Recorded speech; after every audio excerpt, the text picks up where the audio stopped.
大家好，欢迎来到学识 Plus。今天我要给大家介绍由和田秀树先生所著的《不让心灵衰老的生活方式，摆脱年龄的束缚》这本书。今天视频的内容包括以下2个部分：第一，心灵与身体迅速衰老的危险思维方式；第二，老年的孤独并不是不幸，而是自由的开始。首先是第一部分，心灵与身体迅速衰老的危险思维方式。本书的核心理念很简单，却极为深刻。不要执着于自己的实际年龄，请尝试抛开年龄这个概念，因为一旦您过于执着于自己现在几岁，您的心灵和身体都会加速衰老。您是否因为年龄大了这个理由，放弃过某些您本来很想做的事呢？我们每个人当然都知道自己的年龄，但在日常生活中，其实很少有人会真正感受到它。可能只有在生日那天，我们才会突然意识到，我已经这么大岁数了。但实际上，年龄只是一个数字，它本身并不会给我们带来什么身体上的变化或感受。我们每个人感到身体开始不灵活，头脑不再敏锐的时机其实都不一样。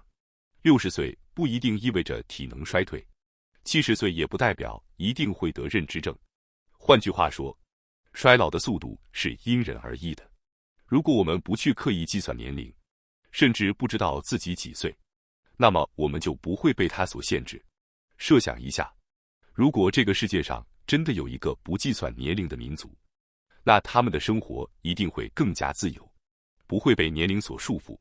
在现实中，那些看起来年轻、心态积极的人，往往真的比同龄人活得更有活力。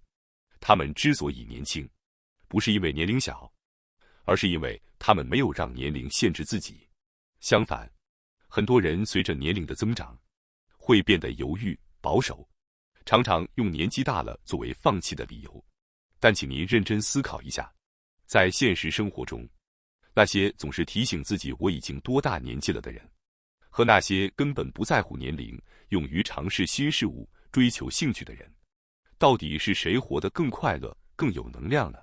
答案显而易见，肯定是后者。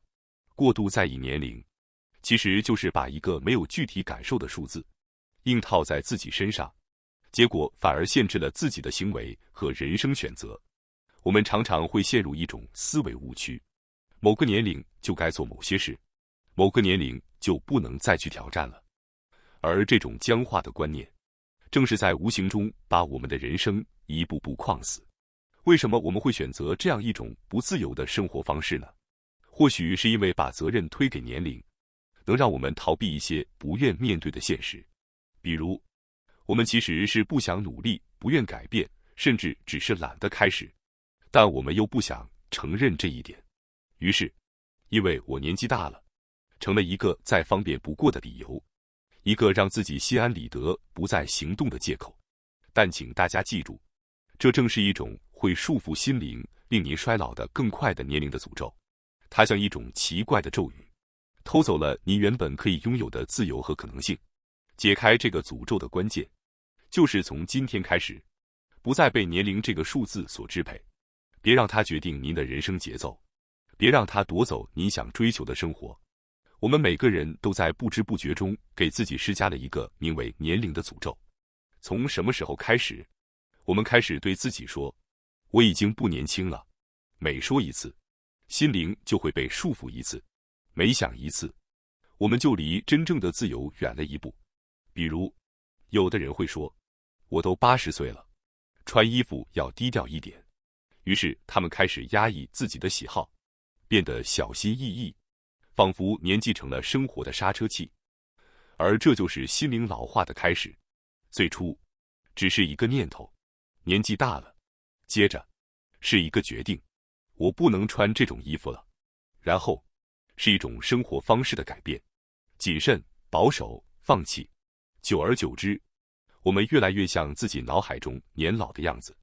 可怕的是，这种老化，并不是因为身体，而是因为我们太相信自己已经老了。当我们说年纪大了，脑中自然浮现出一个苍老的形象，于是我们照着那个模样生活，不敢挑战，不敢尝试，不敢犯错。真正让人衰老的，不是岁月，而是我们的心态。年轻的心会让您说，趁我还健康，就多做些想做的事；而被年龄束缚的心，则让您说，我这个年纪，还是算了吧。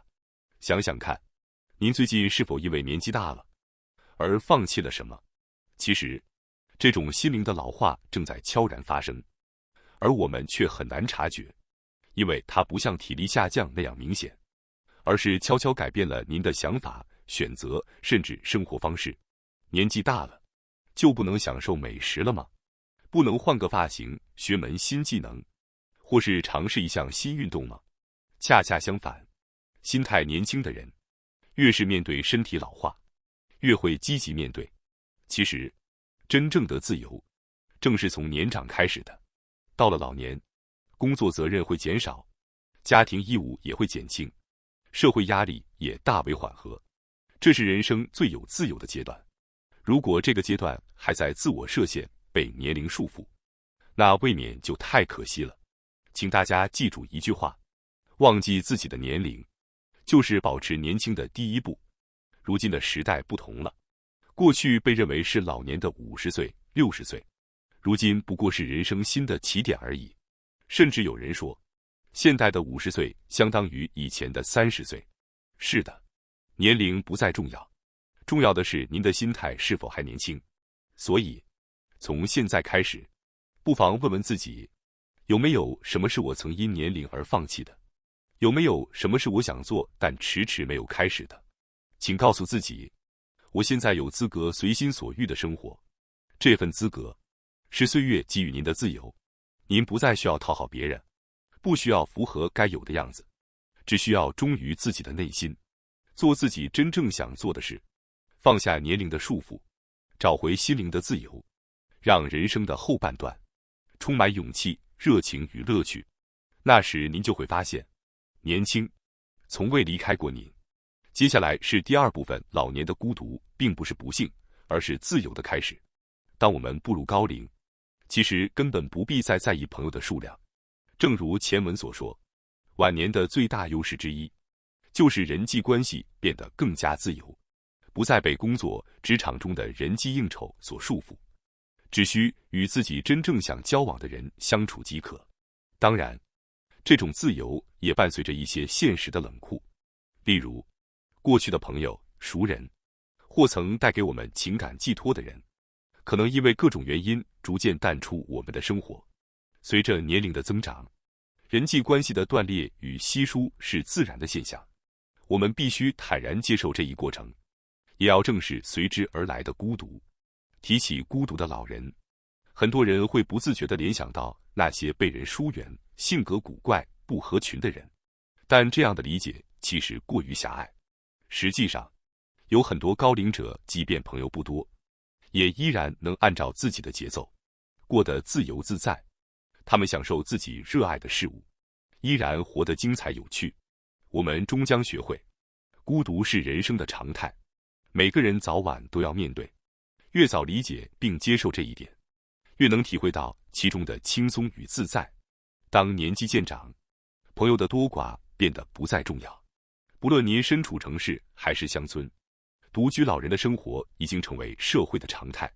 现代社会提供了丰富的选择与便利，一个人也能过得多姿多彩。无论是去看电影、逛街、欣赏表演，还是独自旅行，皆可随心而行。孤独并不等于不幸，只要您不抗拒孤独，反而能在其中找到属于自己的自由感，这段人生就会变成一段奖励期，一种终于可以按照自己节奏生活的幸福时光。不再在意他人的看法，不再每年去计算我已经几岁，或者去想还有几年可以活。把握每一天，活在当下，每一刻都值得尽情享受。我们已经努力了大半辈子，如今终于来到了可以放飞自我的阶段。无论未来还能活5年、10年，甚至更长的时间，都不妨将其视为上天赠予的人生奖励。想尽情玩乐也好，想花光积蓄浪费时间也罢，都无需向他人交代。您完全可以骄傲地说，我正在享受属于自己的奖励人生。当然，如果身边还有家人，也许不能100%随心所欲，但若是一个人生活，那就更无需顾忌，真正做到自由自在，想做就做。这种心态，才是晚年生活中最重要的部分。当您接受一个人的人生阶段时，不妨这样对自己说：我终于可以独自度过接下来的岁月，从此按照自己的节奏去享受人生。在下定决心之后，就请全身心地享受这段最美好的老年生活吧。感谢大家收看今天的节目。如果你喜欢我们分享的内容，记得点赞、订阅并开启小铃铛通知，第一时间获取我们的更新。在下次的节目中，我们将继续为大家分享更多有益的内容。再次感谢大家的支持，我们下期再见。